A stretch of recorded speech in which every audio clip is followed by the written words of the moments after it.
dalam program Selamat Sore Medan. Iya, program yang sangat dahsyat bersama saya Truli Oktober Purba dan Kak saya. Eti. Iya, Kak Eti Trulioktober. Iya, nah hari ini hari pertama di bulan Desember bulan gitu ya. di tahun 2023 gitu ya. Dan bulan Desember ini juga cuaca sudah mulai ini ya, sering hujan ya Kak ya, sesuai pasti. dengan di belakangnya ada ber gitu ya. Dan di bulan Desember ini juga menjadi bulan yang sepertinya cukup banyak hari-hari besar nanti ya. Tapi apa masih zaman hujan-hujan naruh ember?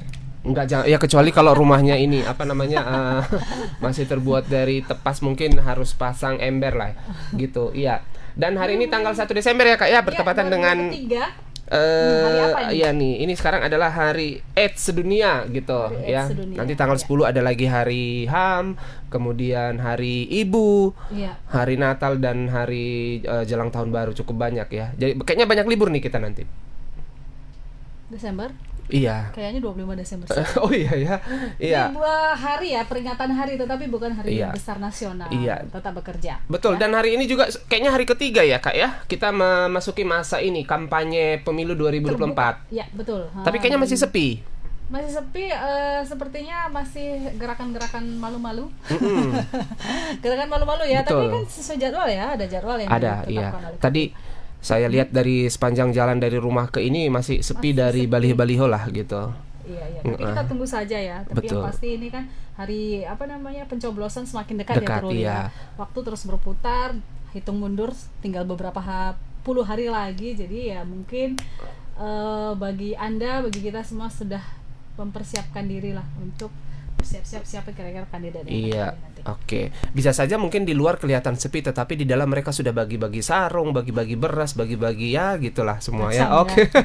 Ya, tadi kita sudah dipandang-pandangi operator. Baik, kita lanjut ke berita pertama ya. Ini dari kejadian pembatalan pemberkatan pernikahan yang terjadi di sebuah gereja di Tapanuli Utara. Ya, ini cukup viral di media sosial pada hari Kamis tanggal 30/11/2023 lalu, yaitu ketika mempelai perempuan mengaku tidak cinta pada mempelai lelaki saat ditanya pendeta dalam acara gereja. Nah, si pendeta yaitu Bintang Simanjuntak yang memimpin ibadat dan memberkati pernikahan antara Sudarma Limbong dan Natalina Pusuk tidak berani melanjutkan pemberkatan pernikahan tersebut. Selanjutnya ia menjelaskan secara detail alasan pembatalan pernikahan tersebut. 3 kali ditanya, mempelai perempuan tetap menjawab dirinya tidak mencintai mempelai laki-laki tersebut ya. Kemudian selanjutnya ia menyampaikan perihal perkenalan kedua mempelai yang masih seumur jagung. Bahkan hal itu ditanyakan juga kepada mempelai saat acara pernikahan dalam gereja. Mempelai laki-laki mengakui dirinya berteman dengan mempelai perempuan masih 3 bulan ya. Jadi kayaknya mereka ini dijodohkan. Ia juga menuturkan hakikat pernikahan. Ia sebutkan pernikahan tersebut sifatnya sakral dan kekal ya. Secara aturan pihaknya telah menjalankan proses mulai dari persiapan hingga di hari H pemberkatan. Ia mengatakan Sudarman Limbong adalah jemaat di HKI setempat, sementara perempuan berasal dari kota Tarutung. Ya, kemudian selanjutnya pendeta tersebut menjelaskan persiapan pernikahan kedua mempelai tersebut sudah dimulai dengan baik dan tak ada tanda-tanda akan terjadi pembatalan, mulai dari martumpol hingga persiapan sebelum acara di gereja berlangsung. Ya. Yang mengutarakan acara pemberkatan pernikahan diselenggarakan di Gereja HKI Siparendean, Kecamatan Sipahutar, Kabupaten Tapanuli Utara. Ia juga memohon agar kejadian ini jangan dibesarkan lagi karena sontak viral sejak kemarin. Hingga hari ini Jumat masih ada pembicaraan di tengah masyarakat. Udah gitu jangan dibicarakan lagi, tapi kita bahas juga ya. Ya baik, untuk mulai seperti apa? Iya, betul. Iya, kejadian langka. Di gereja ternyata dibatalkan pemberkatannya gara-gara si perempuan mengatakan tidak mencintai laki-laki. Baik, kita lihat videonya bersama-sama. Si cewek itu ninggalkan cowok itu gitu, Mang. Iya.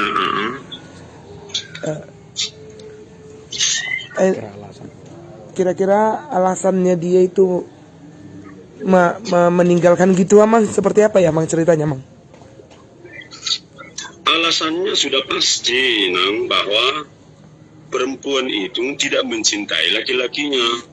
Itu aja alasan utamanya. Dan tidak ada unsur yang lain. Karena pertanyaan pendeta begitu jelas sampai 3 kali. Saya bertanya, apakah kau mencintai, mengasihi, menyayangi calon suamimu, Sudarman Limbong? tidak sampai 3 kali. Nah, saya selaku pendeta tidak berani meneruskan atau melanjutkan pemberkatan pernikahan. Nah, karena pemberkatan itu kan bukan pemberkatan main-main. Itu kan sakral itu, Inang. Iya. Sampai seumur hidup. Iya. Bahkan sampai maut memisahkan. Nah, itulah dasarnya. Baru yang kedua, terkait informasi yang sampai kepada kita bahwa memang ini perempuan dan laki-laki hanya berteman melalui, saya katakanlah, perjodohan hanya 3 bulan. Oh.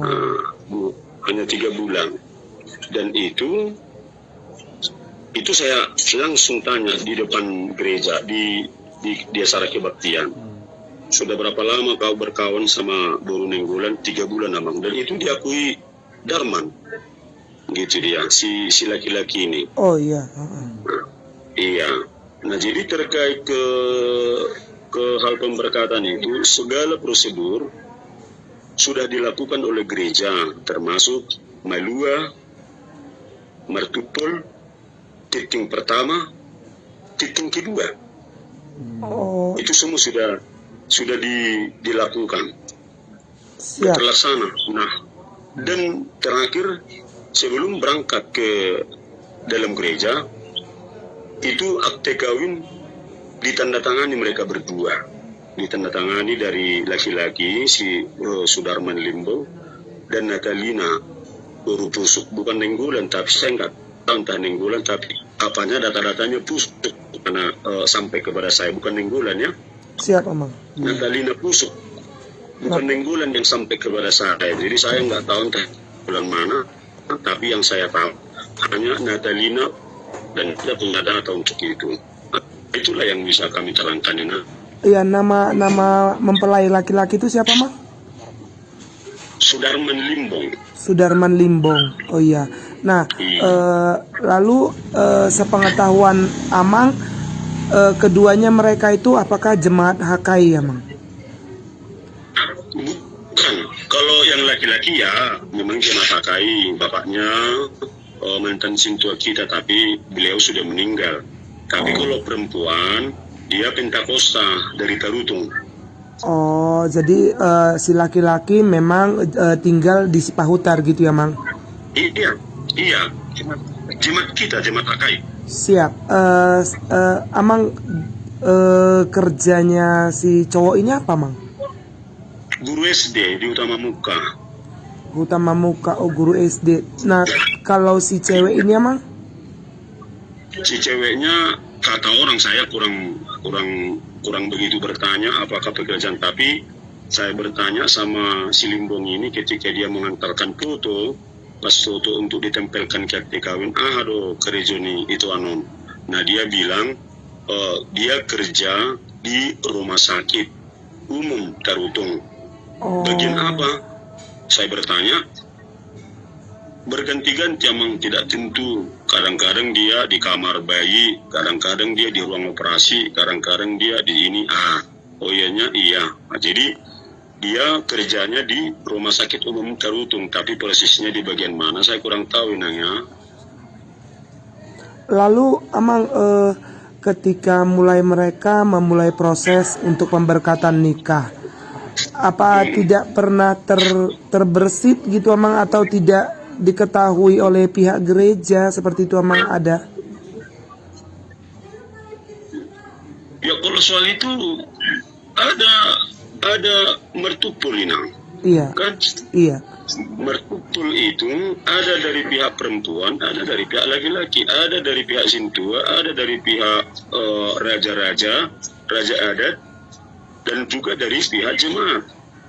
Jadi aku pikir itulah pemahaman, itulah bahkan sedalam itu sampai sudah ada perwakilan gereja. Ada nih yang tahu kan, Iya. kalau ada pertupulan di gereja kita yang kemungkinan nggak usah lagi saya terangkan, karena Inang juga kalau Inang buat di sini jemaat HKI Baligi, ya itulah itu kan. Siap. Nggak mungkin kita mengadakan pertupulan seperti agama lain hanya calon.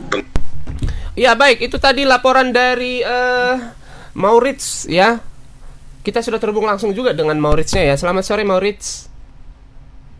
Selamat sore Bang Truli, selamat sore Kak Eti, selamat sore Tribuners. Iya, nah ini kan sudah jelas nih disebutkan di sini sama percakapan di dalam ini. Nah sekarang bagaimana ini apanya ya proses selanjutnya? Mungkin kita tidak perlu menanyakan apalah ya begitu mendetail ya, karena ini kan seperti yang dibilang di sini lah ya. Ini kan jadi keprihatinan juga lah ya gitu. Ini jarang sekali terjadi ya.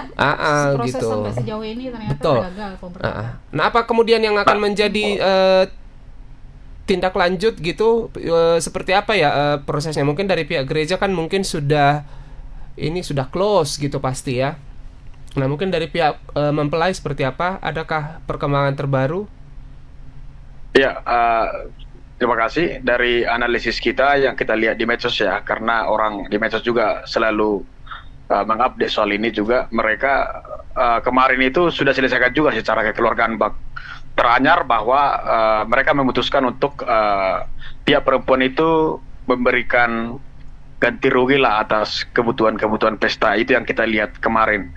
Tapi sebenarnya sampai saat ini kita masih terus ya, kita tempel pendeta supaya kita bisa ngomong kepada salah satu atau kedua-duanya mempelai, karena memang kan pastilah ini juga menjadi sebuah aib bagi keluarga, sehingga tadi Pak Pendeta merasa bahwa tak perlu dibesar-besarkan karena ini sudah clear sebenarnya.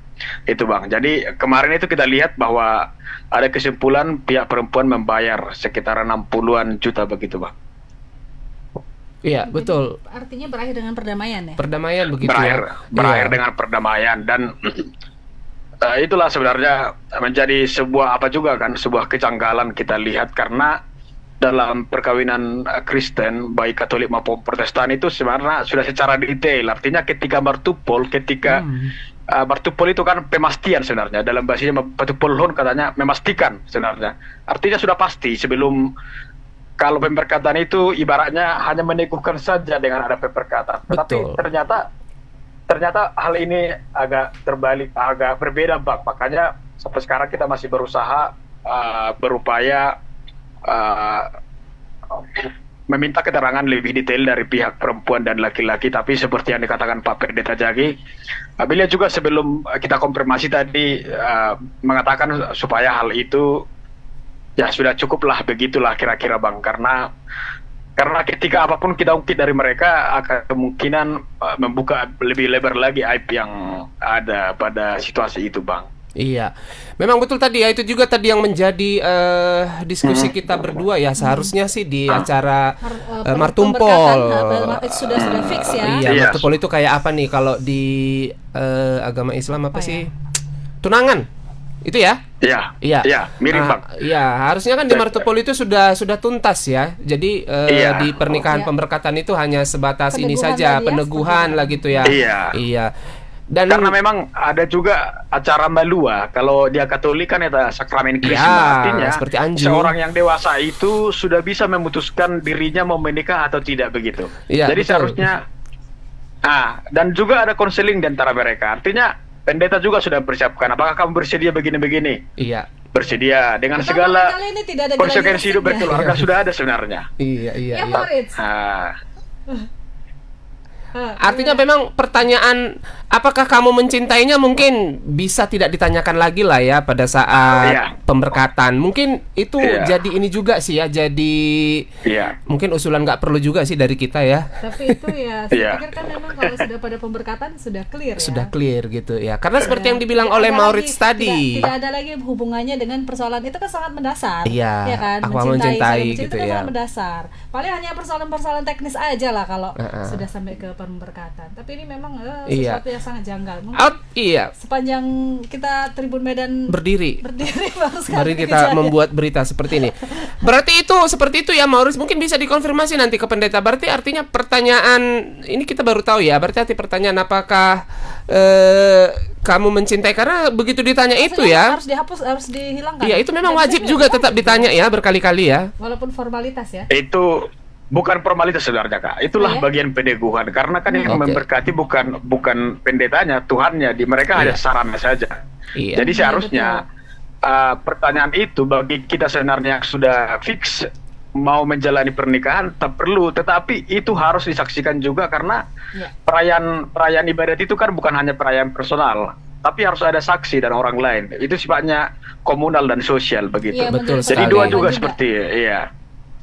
Iya, baik. Ya, Kebetulan tapi kalau- kita tahu sedikit karena Iya. kita belajar itu dulu. Betul, iya betul sekali. Iya. calon pendeta sempat ya. Pastor. Cuma memang kan kalau misalnya kita tanya lebih lanjut, ini jadi membuka aib takutnya Iya, seperti itu jangan ya. terbuka Iya. sekali lah. Kita ini hanya ya sekedar inilah ya, mungkin kulit-kulit permukaannya saja yang bisa kita sampaikan ke Tribuners. Yang pasti ini akhirnya berakhir dengan damai. Damai, ya. Ya, sudah tidak ada lagi persoalan yang cukup Di yang antara lama. kedua belah pihak. Sudah Jadi bisa pihak- diselesaikan secara kekeluargaan. Iya, pihak Begitu perempuan ya, juga Maurits, tadi ya? sudah membayarkan Iya, Kak. ganti rugi Iya, Pak. sekitar 60 juta ya.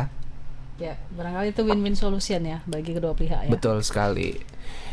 Ya, terima kasih Maurits atas laporannya. Mudah-mudahan kedua belah pihak masih tetap inilah Semangat ya. bersemangat dan berteman ya buat Iya. pihak Yang pasti laki-laki semangat dan untuk mencari perempuan. pasangan ya. Iya, betul sekali. Iya. Nggak seperti teman kita. Baik, terima kasih Maurits. Sampai ketemu di liputan berikutnya. Selamat bertugas Maurits. Oh, terima kasih Bang Tepli, terima kasih Tribuners. Iya. Ya baik, itu tadi Dipotong laporan sama ya, Truli. laporan dari pemberkatan pernikahan yang gagal ya. Kita lanjut ke berita 2 Kak. Yang kedua berita kali ini datang dari mana di beritanya dulu? Kok agak jauh ya? Ya jauh nih ini.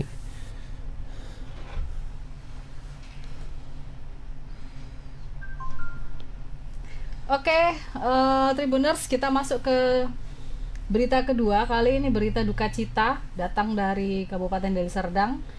Pihak keluarga Revaldo Sinaga yang berusia 20 tahun, pria asal Kabupaten Deli Serdang yang meninggal dunia di negara Kamboja masih menunggu pemulangan jenazah. Revaldo direncanakan akan dimakamkan di kampung halamannya di Desa Sumberjo, Kecamatan Pagar Merbau, Kabupaten Deli Serdang. Kematian Revaldo ini sempat viral di media sosial karena sebelumnya dipekerjakan di Kamboja sebagai operator judi online. Abang kandung almarhum, Mangarahon Sinaga, berusia 34 tahun, menyebut awal pertama kali pihak keluarga tahu Revaldo meninggal dunia pada 23 November lalu. Saat itu yang pertama kali memberitahu adalah warga yang anaknya bekerja di Kodim 0204 Deli Serdang. Saat itu posisinya sedang berada di sawah.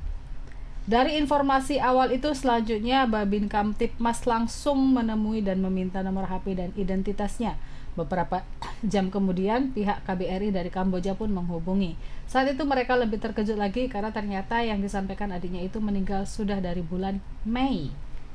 Tidak ditemukan identitasnya.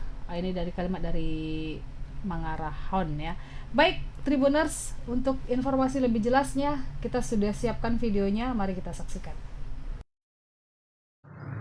Selamat pagi menjelang siang Tribuners, bersama saya Indra Gunawan Sipautar, reporter Tribun Medan.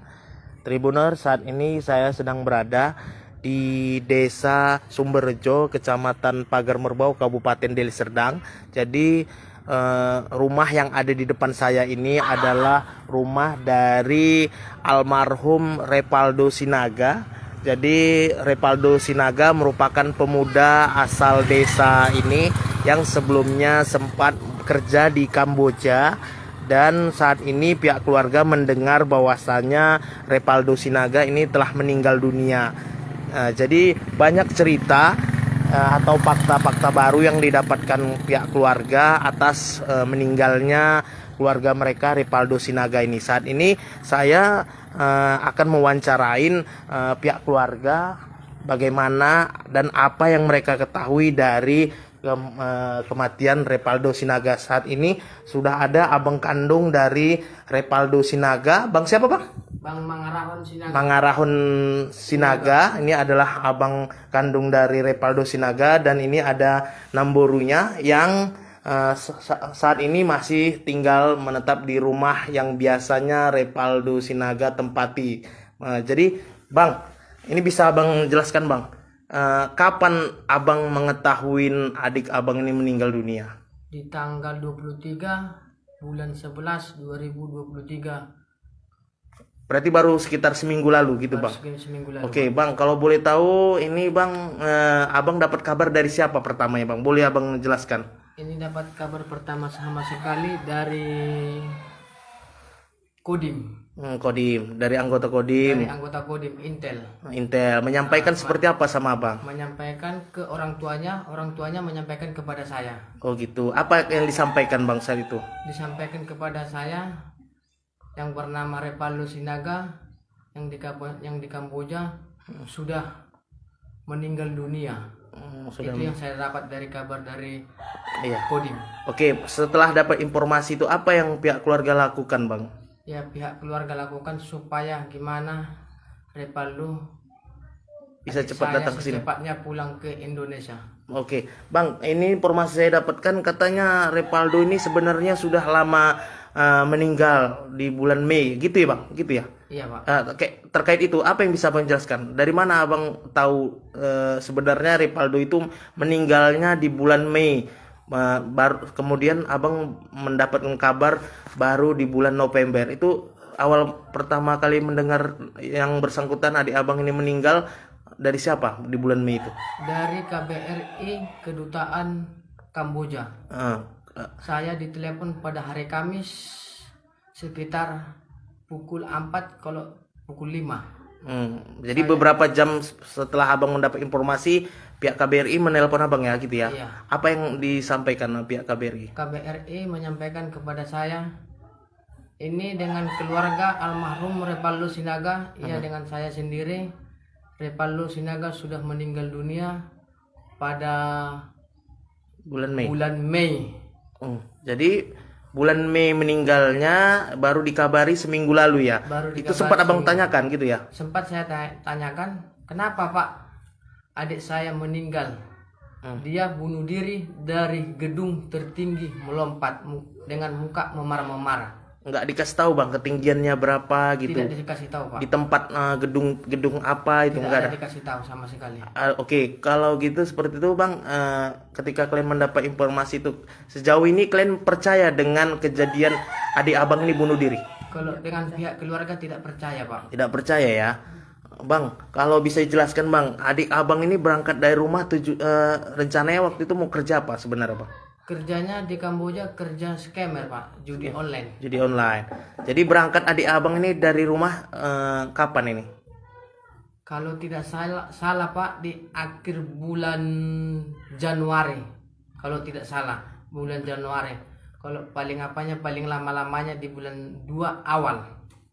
Gitu. Jadi di bulan Januari itu awal mulanya siapa yang mengajak dia pergi ke Kamboja itu? Ada di sini Pak. Istilahnya mencari tenaga kerja. Mencari tenaga kerja untuk keberangkatan Revaldo sama si Apul sama Rudi Sialagan. Jadi ada beberapa orang yang waktu itu berangkat gitu ya? Ada Pak. Oh 3 gitu. orang Pak sekalian berangkat. Jadi waktu setelah sampai di sana itu ada sempat komunikasi sama adik Abang ini? Sempat Pak. Apa komunikasinya apa? Aku tanya sama adik Revaldo, bagaimana pekerjaanmu di sana Valdo? Enaknya? Enak Bang.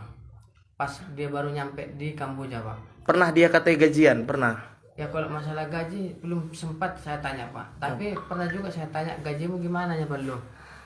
Ya gajinya aku Bang. Bisa ya kau kirim? Enggak, belum ada duitku Bang. Ah itulah yang dibilang adik ini. Iya, itu tadi ya video dari saudara kandung korban yang meninggal dunia di Kamboja. Baik, kita saat ini sudah terhubung dengan Indra yang ada di lapangan. Indra Sipahutar. Halo Indra, selamat sore. Ya, sore Kak Kaiti, Bang Truli. Iya, jumpa kembali Indra ya. Sepertinya Ya. makin makmur ya. Gimana Indra? Ini sedih sekali ya, cerita sedih sebetulnya nih, kita nggak boleh ketawa ini. Betul sekali. Gimana Indra?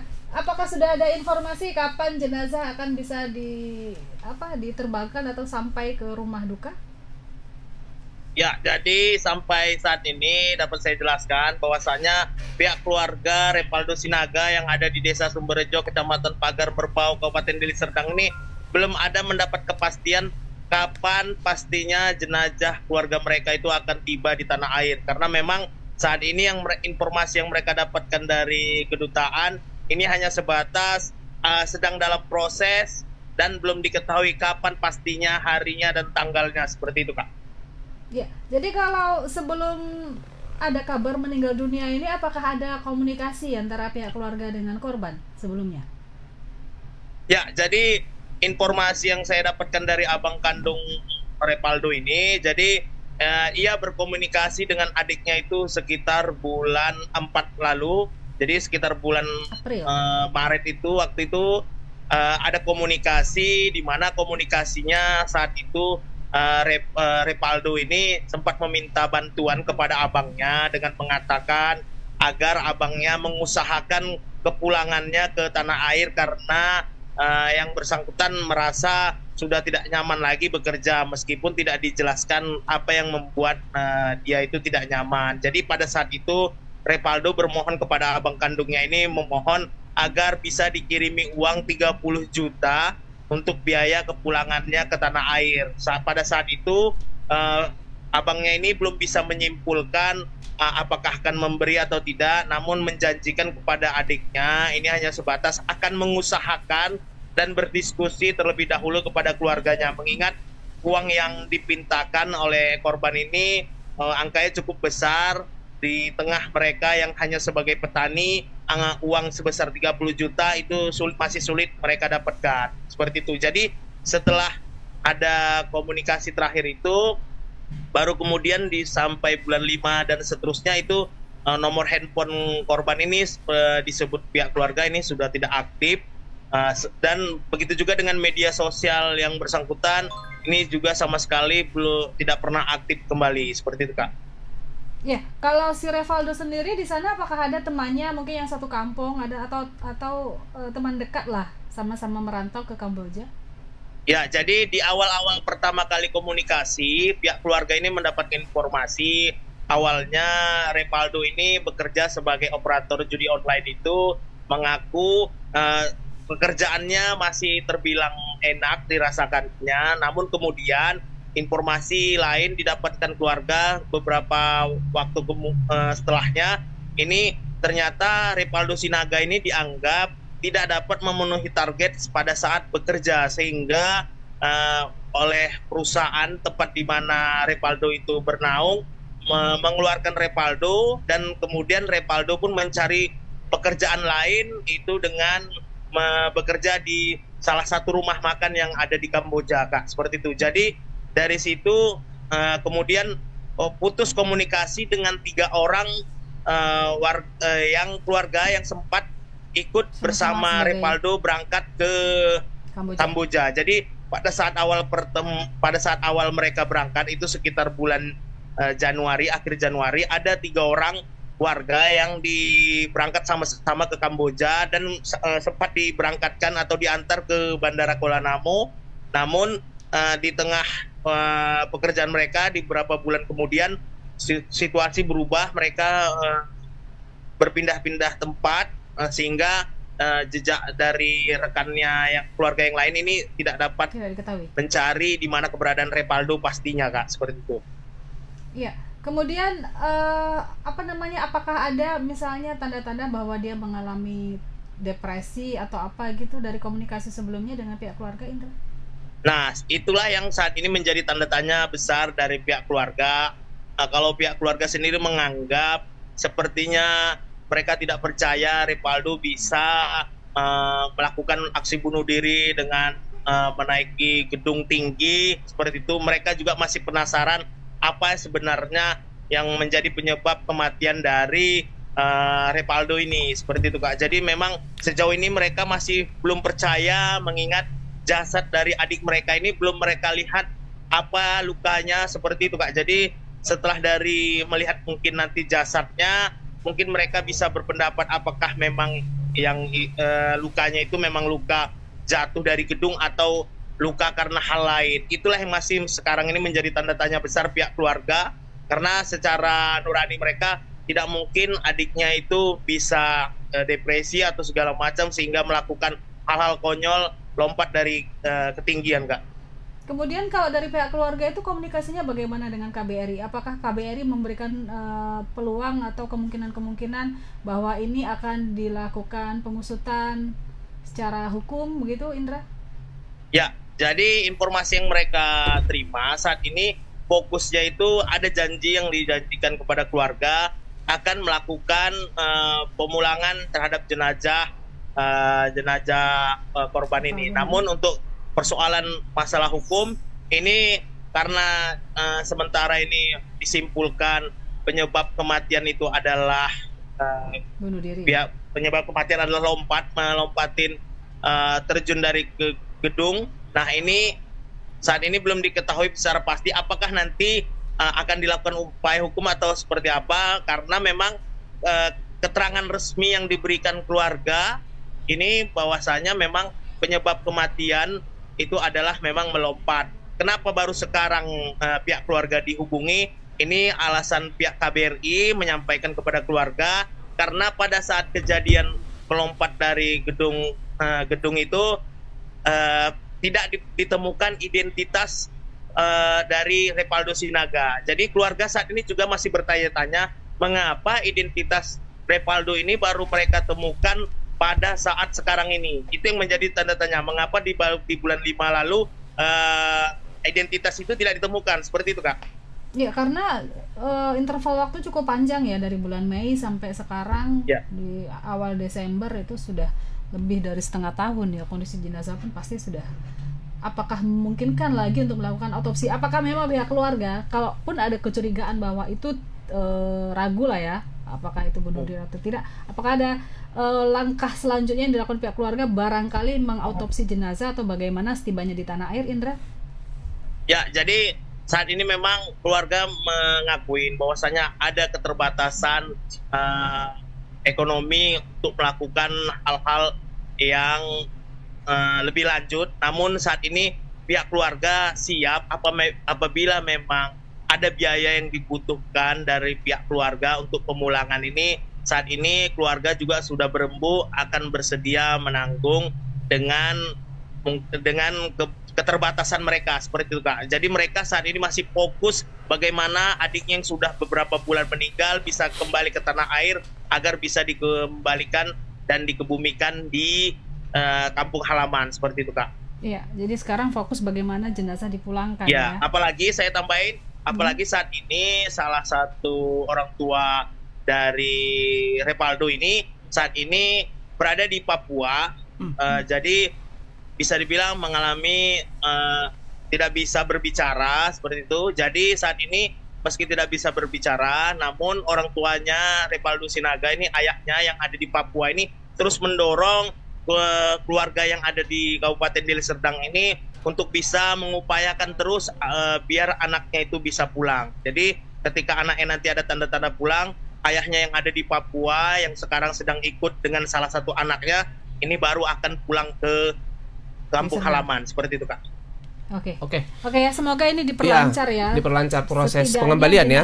Bisa dikebumikan di kampung halaman gitu ya. Kira-kira begitu harapan keluarga ya, Indra ya. Walaupun sebetulnya curiga ya, ada kesengajaan. Bukan, maksudnya keluarga ada kecurigaan bahwa ini tidak bunuh diri begitu ya, mengingatkan jadi memang kasus pemuda yang berangkat merantau ke Kamboja ini bukan hanya sekali terjadi di Deli Serdang dan sempat viral. Jadi jauh sebelumnya itu juga beberapa warga Kabupaten Deli Serdang, khususnya yang tinggal di Kecamatan Lubuk Pakam, ini juga sudah banyak yang berangkat kerja ke Kamboja. Hanya saja ketika dijalani mereka, ini ternyata pekerjaan itu tidak sesuai yang mereka harapkan, sehingga dengan berbagai upaya mereka bisa kembali ke tanah air, Kak, seperti itu.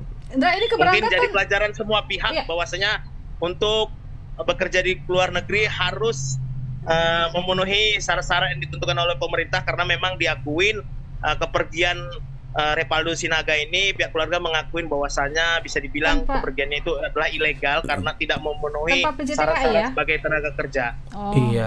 Mungkin tidak punya keahlian juga gitu tidak memahami barangkali ya, karena ada yang mengajak, pihak yang mengajak kemudian berangkat, padahal itu kan tidak sesuai prosedur ya kalau mau sebagai tenaga kerja. Baik Indra, semoga ini juga menjadi pelajaran bagi kita bersama ya, bahwa bekerja di luar negeri itu tidak segampang kelihatannya ya, Truli ya. Apalagi tanpa kemampuan, keterampilan yang dibutuhkan di negara tujuan. Baik Indra, terima kasih untuk laporannya. Oke, makasih Kak. Yuk. Oke, Tru, kita lanjut ke berita ketiga. Oke, baik, kita lanjut ke berita terakhir, yaitu dari acara ini ya, pengebumian ya. Oh, almarhum Kodrat ini Shah, iya. Ya baik, Sekretaris Jenderal Partai Hanura Kodrat Shah meninggal dunia di usia 62 tahun pada hari Kamis tanggal 30 November 2023 kemarin ya. Kodrat Shah yang juga merupakan Ketua MPW PP Sumut meninggal dunia di Jakarta setelah menjalani perawatan di rumah sakit. Ya, jenazah almarhum pun kemudian dipulangkan ke rumahnya yang terletak di Jalan Tulip, Komplek Cemara Asri, Deli Serdang pada hari Jumat ini. Amatan Tribun Medan, sejak pagi tadi ratusan pelayat sudah tampak di rumah duka, mulai dari keluarga, kerabat, dan sejumlah pejabat. Ratusan papan bunga ungkapan bela sungkawa juga terlihat berjejer di sepanjang areal rumah almarhum. Rahmat Saya merupakan abang kandung Kodrat, dalam kesepakatannya menyampaikan sejumlah pesan kepada para pelayat yang hadir. Ia juga mewakili keluarga meminta kepada seluruh masyarakat agar meneruskan kebaikan dan cita-cita mendiang semasa hidupnya. Lebih dari itu, Rahmat juga berpesan kepada seluruh masyarakat agar menjaga pesan-pesan almarhum untuk selalu menjaga kekompakan dan ketertiban menjelang pesta demokrasi. Nah, seperti apa videonya? Mari kita saksikan bersama-sama.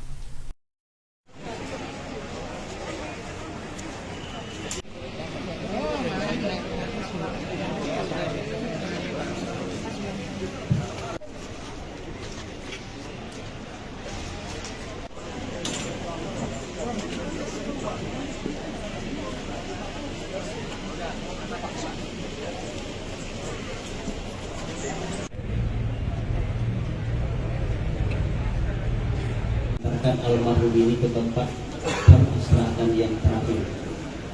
Kemudian nanti malam kita akan tahlil sebagai malam kedua di rumah ini, dilaksanakan setelah sholat maghrib, dan insya Allah besok malam kita akan melaksanakan malam tahlilan yang ketiga, dilaksanakan setelah sholat isya.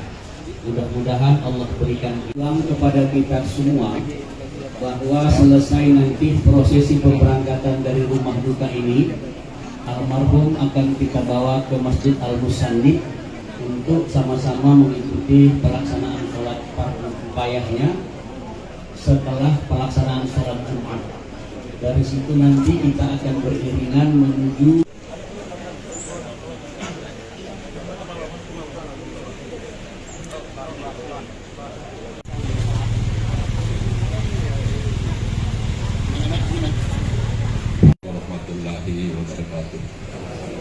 Innalillahi wa inna ilaihi raji'un. Saya dan semua keluarga mengucapkan ribuan terima kasih pada semua pihak, khususnya kepada yang kami hormati Bapak PJ Gubernur, Bapak Ketua DPRD, Bapak Pangdam, Bapak Kapolda, seluruh jajaran Jambi Polri yang telah kami membantu baik saat wafatnya beliau maupun saat berkarir menjadi yang bermanfaat bagi masyarakat bangsa dan negara. Kami tidak dapat membalas bagi Bapak Ibu sekalian, tapi insya Allah Allah Subhanahu Wa Taala akan membalas berikutnya. Juga kami hormati, kami banggakan tokoh-tokoh masyarakat, tokoh-tokoh agama, tokoh-tokoh pemuda, tokoh-tokoh perempuan, anggota dewan, asosiasi, organisasi yang selalu bersamanya bersama keluarga. Kami ucapkan terima kasih dan mohon kepada semua pihak doakan beliau, maafkan jika ada kesalahan, kealpaan. Tempat kita maafkan. Terima kasih.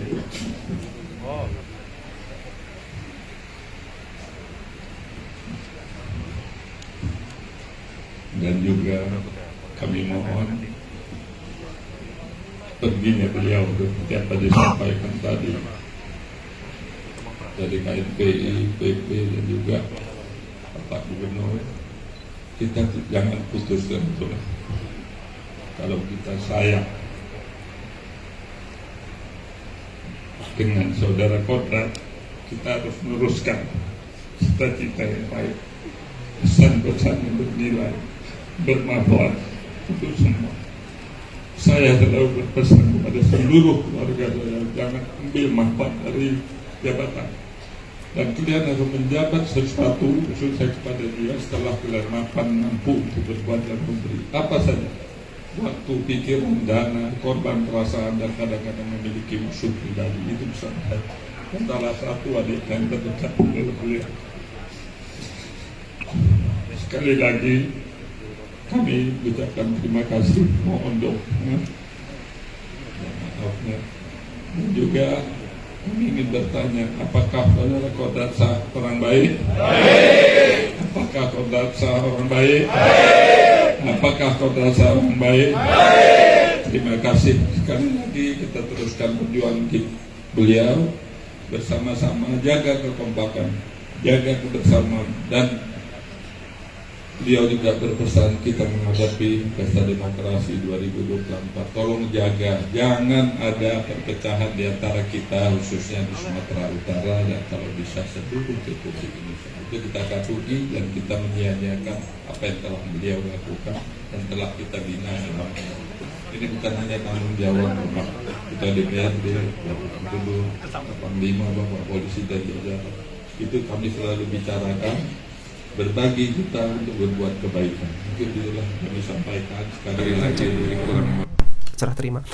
Oke, baik, itu tadi laporan dari acara pengebumian Sekjen Partai Hanura. Ya, Kodratsa ya. Kita sudah terhubung dengan reporter Tribun Medan Alfiansa untuk melihat seperti apa proses pengebumian ya. Selamat sore Alfiansa. Selamat sore Bang Ruli dan Kak Eti. Oke, nah bagaimana untuk acara selanjutnya dari ini? Tadi kita sempat mendengar akan ada ini ya, tahlilan ya? Iya. Apakah sudah berlangsung atau jam berapa nanti akan dimulai? Iya. Baik, Bang Ruli dan juga Kak Eti.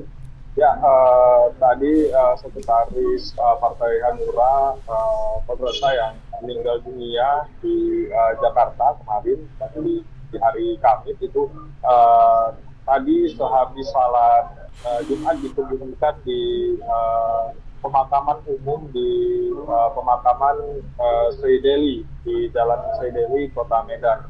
Nah tadi selesai sholat Jumat, jenazah pun disolatkan dan akhirnya dibawa ke tempat peristirahatan terakhirnya. Nah dengan diiringi dengan kerabat dan juga keluarga tadi, proses pemakamannya itu tadi berlangsung sangat ramai ya, sejumlah kader, ada ratusan begitu kader dari Muda Pancasila juga turut hadir mengantarkan jenazah ini dikebumikan. Nah untuk acara selanjutnya memang nanti malam itu akan digelar tahlilan di kediaman rumah dari almarhum Kodratsa ini, gitu Bang. Iya, bisa diceritakan ini almarhum ya, mungkin almarhum meninggalkan keluarga berapa gitu? Apakah sudah dapat infonya? Ya untuk keluarga sendiri almarhum itu belum kita dapat sampai hari ini Bang, informasi ada berapa jumlah anak dari almarhum ini. Namun informasi tadi yang kita dapat dari abang si Kodratsa ini, Ramadhan, mengatakan bahwasanya memang Kodratsa ini meninggal dunia itu karena penyakit jantung. Awalnya dia ini jantungnya itu kumat dan dirujuk ke rumah sakit di Jakarta begitu. Dan tiba di Jakarta si Kodratsa sudah berhasil disembuhkan dan setelah sembuh jantungnya itu dan kemudian kembali kambuh hingga akhirnya meninggal dunia. Nah memang kemarin jenazah dibawa menggunakan pesawat pribadi rekat dari keluarga yang ke Medan dan juga keluarga sempat mendampingi ya dari Jakarta yang dibawa ke Medan. Alfiansa, bisa diceritakan tadi bagaimana suasana di rumah duka? Barangkali juga ada pejabat sejumlah orang yang datang. Mungkin ada bisa dijelaskan, Alfi? Ya, memang tadi pagi ketika mayatnya tiba ke rumah duka itu memang terlihat ada beberapa pejabat tinggi di Sumatera Utara seperti mantan wakil gubernur Ijen juga terlihat di lokasi. Tadi juga ada Kapolrestabes Medan dan masih banyak lagi juga tadi yang turun hadir melayat di rumah duka, Pak. Barangkali informasi tambahan saja, Vian. Apakah Kodrat Sani juga masuk dalam DCT ya? Ada caleg tetap? Iya. Vian. Adakah Sepertinya informasi iya. seperti itu? Mengingat beliau sekjen ya? Iya. Dengan Nura ya? Ya, sepertinya dia masuk caleg juga ya, Kak. Belum tahu juga informasi lebih detailnya, Kak. Iya. Oke, Truli, ada Oke, lagi? cukup. Oke, Alfiansah, terima kasih untuk laporannya. Selamat sore, Kak Edi. Ya, sampaikan duka cita kami untuk keluarga Bapak Kodratsah, Vian. Caleg, iya, masuk. Iya, baik. Iya, tadi Itu kita lihat info juga suasana dia kita hari caleg ini ya. Ada 2 berita duka cita ya. Yang pertama tadi Oh dari iya, Kamboja, yang dari kemudian Kamboja, hari iya. ini dari Bapak Kodratsah. Sah, baik. Iya. Semoga beliau husnul khotimah. Khotimah dan keluarga diberikan ketabahan dan kekuatan. Iya, baik. Itu tadi Tribuners, kita sudah sampai di penghujung acara, sudah menyajikan 3 berita kepada Tribuners sekalian. Semoga 3 informasi tadi memberi manfaat ya. Dan kita saatnya sekarang untuk undur diri pamit, akan hadir kembali seminggu kemudian tentu dengan informasi-informasi yang menarik dan informasi-informasi paling update. Iya. Saya Eti Wahyuni Dan saya Trulokto, terima kasih, sampai jumpa minggu depan. Selamat sore.